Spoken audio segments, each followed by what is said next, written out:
Hi everyone and welcome to LL Sports TV and episode 5 of Keep It in the Family. It is both my honour and pleasure to welcome back after a 2-week hiatus, Robbie in the building. How you doing, Rob? 2 weeks. 2 weeks, man. Is it? Yeah. All right, we're here. We had Jordan, who did an admirable job in your absence. He filled in. And we had a couple of good shows, but we're hoping to go one better today. No, we're here, man. We're here. We're here, man. We're here. We're going to talk about a couple of things today. Start off by talking about Arsenal's win over Man United.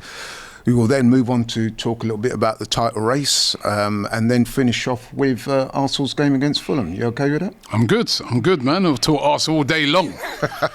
Okay, let's get into it then. So, Arsenal's win over our long-time rivals, Man United, 2-0 win, fairly comfortable in the end. I think Arsenal, first half, you know what, I'm probably going to be charitable and say I thought United shaded it in terms of they managed to nullify us a little bit, stifle us. I think they did a good job on Saka with Malacia.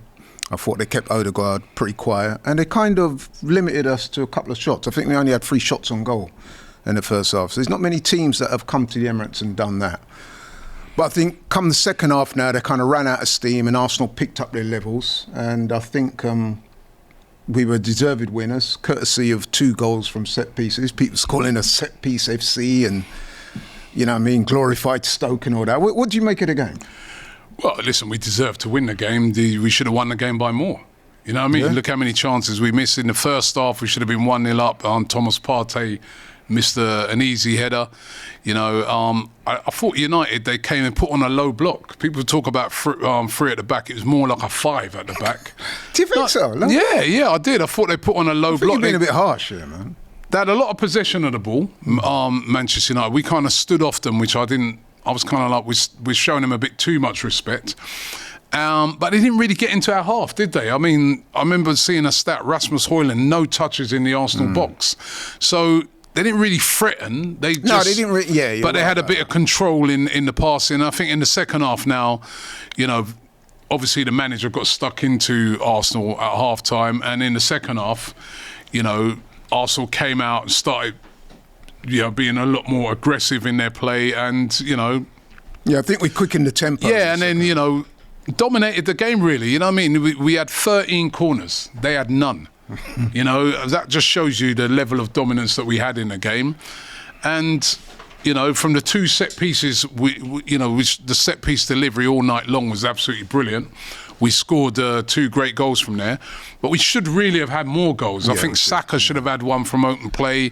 Martinelli had a great chance. Havertz had a good chance. So It was a good win. It was a good win. And for people, this Stoke FC stuff is a bit ridiculous. It really is sour grapes because, you know, Arsenal are experts at set pieces. 22 goals since, you know, last season from set pieces, more than any other team. But in a tight game sometimes, when teams are putting on a low block, it's a great weapon. And the delivery of Declan Rice and Saka was brilliant. And we could add more from set pieces. And remember, we did that without our main guy in set pieces, Gabriel. So I felt there's some sour grapes on it because absolutely. When people talk about Stoke City and all, they're trying to say this stuff like we're just some sort of defensive team. The team that was ultra defensive last night was United. Yeah. You know what I mean? I don't understand. They had no corners. And as I said, that's always an indicator of how much our team's attacking. And as I said, the previous game, we put 5 past West Ham away from home. Did the same. Previous to that, away at Sporting, 5 past them and 3 past Notts Forest. So in no way are we this sort of boring team that only relies on set pieces. No, that's another weapon in our armoury that we're very, very, well, we're the best at. And I think it's something like a lot of people getting salty goals, from corners since the start of last season, which is amazing. Absolutely incredible. And me, right, I'll just say quickly, I consider that a backhanded compliment because, of course, if you think about it, one of the main criticisms of Arsenal, even Arsenal fans have said this, is that we're sometimes a bit too predictable, one-trick ponies. You know, we try and get the ball out to the flanks and try and basically walk the ball into the net, and if that doesn't work, we're clueless. Now we've come up with ways of scoring goals, innovative way. I mean, it's not just putting the ball in the box. It's unerring accuracy for a start. Brilliant deliverance from Declan Rice and Saka, and then the way the guys attack the ball, they got a plan and it works. You can see, when we scored, you see Nicolas Jobber, his name is? Yeah. And the manager celebrate because they've been working on that. So you have to give them credit. That doesn't just come overnight. That comes from Absolutely. hours and hours on a training ground working on it. And, every time we got a corner in that game, you could see United, they were very, very worried. So it's a great weapon. It's a great weapon. And by the way, other teams can go out and do it if they want to do it as well. You know what I mean? I saw some people criticising Saliba criticising him saying he celebrated a ball coming off his backside. Now listen, man, I don't care if the ball came off his nether region and went in the goal and he scored. As far as I'm concerned, it's a goal. Listen, it's not going to have an asterisk next to it and saying this one came off his bum, is it? Yeah, listen, a lot of it as well is those players running into the box, creating havoc, right? And that's what they do on every single set piece. And, as I said, it's a lot of saltiness. Oh, absolutely. I've had it today from a lot of Man United fans, set piece FC. Yeah, I've had it too. But we all know that's absolute rubbish because that's not the only thing we depend on. And I like what Arsenal have done. We've got another string to our bow. Like you said, it used to be we had this small team, ticky-tacky. Every corner used to be a short corner from Arsenal, right? But no more, and I love it. And it was a great win. Always great to get one over Man United. Give Amorim his first L. Yeah, took his football virginity. Exactly, and I don't think they did enough, United, to justify getting absolutely anything out of that game. And by the way, their three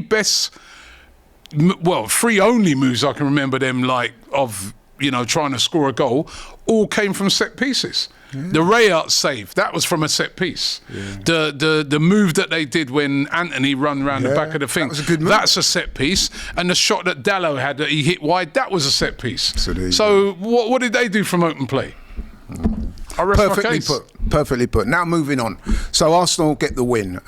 But interestingly, Newcastle managed to take some points off Liverpool. Now, I actually predicted that they would do just that. I said that game would be a draw, and I was proven to be right. They've dropped points. Chelsea, on the other hand, got to admit, they're looking good. They're in the title race. So smoked Southampton. I think that means something like 7 changes. Although that's not hard, but yeah. Well, you got to give them credit, man. They made 7 changes. Yeah, no. And they went Chelsea are a good side. So my question to you is because I know me and you, we never did give up the title. When people were coming at us and say, it's done, man. You, me, and a few other people I know said, nope, still a long way to go. And I think yesterday's fixtures have shown that. But what I'm asking you now, is it a 3 or maybe even still a 4-horse race? Still City won yesterday as well. It's still a 4-horse race. Yeah. City are still in it as well. You know what I mean? Because it's so early in the season. Absolutely. Still. Liverpool are the favourites. They've built up a margin of error. So, they slipped up last night, but they're still 7 points clear.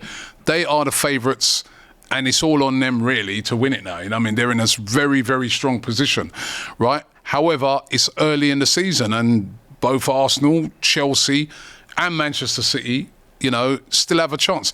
If you go on a run, you can still win this league. And we've seen over the season, the past sort of 6-7 years, right, that teams that come on strong in the second half of the season, they're the teams that normally go and win the league. So Liverpool have been off to a great start, but you cannot discount any of those teams in the top 4 at the moment. They're all teams capable of winning it. A lot of Chelsea fans are trying to talk themselves out of this. They know they're in it. They know they're in it. They've been consistent. Chelsea have lost 2 games this season, so have Arsenal. Liverpool have lost 1 game, right? That's what people keep forgetting. And all you got to do, and I've said this many a times, all you got to do is draw a few games and you're right back in the mix again. So, as the leaders. So it's going to be interesting this weekend. As we speak now, the lead is cut to 7 points. And like I said, if that keeps getting clawed back, I mean, listen, we're at match day 14. Yeah. 24 games left. Loads of games to go. I've always said to people, the Premier League, and that's why it's such a difficult league to win, it's a marathon, not a sprint. Yeah, it was really interesting. Liverpool made a great start. It doesn't mean to say it's over. What was really interesting, I was chatting to a fan last week and he said, Robbie, everything can change in this Premier League in 1 week. And he said, think about it, right? There were 9 points clear. He goes, you have 3 games in a week. Suppose you lose those 3, that 9 points is gone in 1 week, let alone the fact that we still got to go all the way to May. Now, listen, they're a good side, Liverpool. Of course. Very good side, got a very good squad, and they can sustain this. Good manager, but it's far from over yet. And they've got, you know, I've been sort of saying this for a while. People say, yeah, you're deluded and stuff like that. I go, Arsenal at the start of the season have had to go to a lot of hard away games and play those games where you're not guaranteed to win those games. And sometimes in isolation, you look at those games and say, if I go to City and get a point, that's a good point. Liverpool's still got to go away to City. Liverpool's still got to go away to Chelsea. Liverpool's still got to go away to a lot of tough places. You know, it's still on. Absolutely, it's still on. But so you would say City are still in it. Obviously, we are, and Chelsea as well, Yeah, and obviously yeah. Liverpool leading. So yeah. Definitely Liverpool the favourites, but it's definitely not over yet. And Liverpool got a difficult game this weekend, potentially. Well, this is one of those, you know what I mean, you know, a local derby against Everton, you'd expect them to win, but Well, they lost their last year. Everton just won 4-0. You know, 2 home games in a row for them. They'll be feeling a lot better about themselves. That ain't going to be an easy game. I still think Liverpool will win it, but it's not an easy game. You wouldn't be surprised if, say, that was a draw. Because no, you're right. And you're right in mentioning that, yeah, local derbies can be difficult, which brings me to my final topic, because we're involved in a local derby this week. yeah, tough a team game as where well. we lost last year. Against Fulham. Fulham are a good team this season. Okay, some of the results have been a bit awry, but they have some, you know, they've collected some good scouts along the way. So tell me about that game against Fulham. I think if we go there, we're not in it, we could lose that game. They're a very good side. They've got Smith Rowe now, of course, Iwobi, a couple of Arsenal old boys, Leno, Reece Nelson, although he won't be able to play because he's on loan. But if we go there and we're not, you know, up for that game and not on it, like that's what happened last year, we'll lose. Last year, I was really disappointed with the Arsenal performance. We went there, we were so flat. It was almost like we'd gone out the night before. You know what I mean? We have to put in a very good performance. It was round about the Christmas time, isn't it? It was Christmas time. And remember, we lost to West Ham, and then we had them immediately after and went and lost to them as well. So we got to reverse that. I think the fact that we lost there last year is really going to focus the attention of those Arsenal players to say, listen, they ain't no joke for them. And as I said, the whole Smith Rowe thing and that, those guys will be pumped to do well. He can't play, no. But Iwobi will be playing, and Iwobi's on fire. Iwobi's been one of the best players for Fulham this season. Bernd Leno. Harry Wilson's been playing well. They've got some very good players. Jimenez has got back in form. So this will not be an easy game whatsoever. No, not at all. Although I am slightly encouraged definitely a game we're capable of winning. Definitely, yeah. I am slightly encouraged, and this is no disrespect, but I'm slightly encouraged that if you look at their 4 losses so far, as we're speaking right now, they've lost to Man United, Man City, Aston Villa and Wolves. So yeah, and they lost at home to Wolves, and Wolves put 4 past them. But that's that. I mean, we've got to go there and same intensity and everything like what when we played against West Ham and Sporting. Go there with that attitude. We can win that game. We have to win as well. That's the thing that Liverpool have got. They've got margin for error. They can lose that and they're still 7 points clear. We can't afford to do that. Absolutely. In terms of the team, obviously there was a few changes the other night through injury. Hopefully, you know, I don't know how bad those injuries to Gabriel and Calafiori are. They didn't really go into much detail about them. Hopefully those 2 will be back. I wouldn't rotate too much if I was Mikel Arteta, because it's a very important game. So, but he may do. He may choose to rotate, because right now there's so many games on. We've got Monaco next week, Wednesday as well, in the Champions League. So he may choose to rotate a bit, but I think if he's looking at the 2 games as the priorities, surely the Fulham game's the big one out of the 2. I mean, they're both big, but the Fulham game's very important. It's away from home as well. Got to be honest and say there was a few players that didn't hit their straps yesterday. Didn't hit their usual performances. I mean, Saka didn't, Odegaard didn't. Obviously, Gabriel was out, back. But yeah, I thought Havertz was off it yesterday. Partey wasn't on it. There's a few. So do you think the manager will be tempted to make any changes? Or? I don't think so, because Martinelli was the other one. Even those, you know, but they still played okay. I think, you know, I thought later on in the game Odegaard played well. I thought Saka later on, they've all had poor first halves, but they were a bit better towards the end of the second half. No, it happens, innit? You know what I mean? This happens in football. You can't be 10 out of 10 every game. So, but I'd be going with the strongest possible team we can have for that game. Yeah, absolutely. And just in finishing, give us your score prediction for the game against Fulham. 2-1. 2-0, sorry, 2-0. 2-0?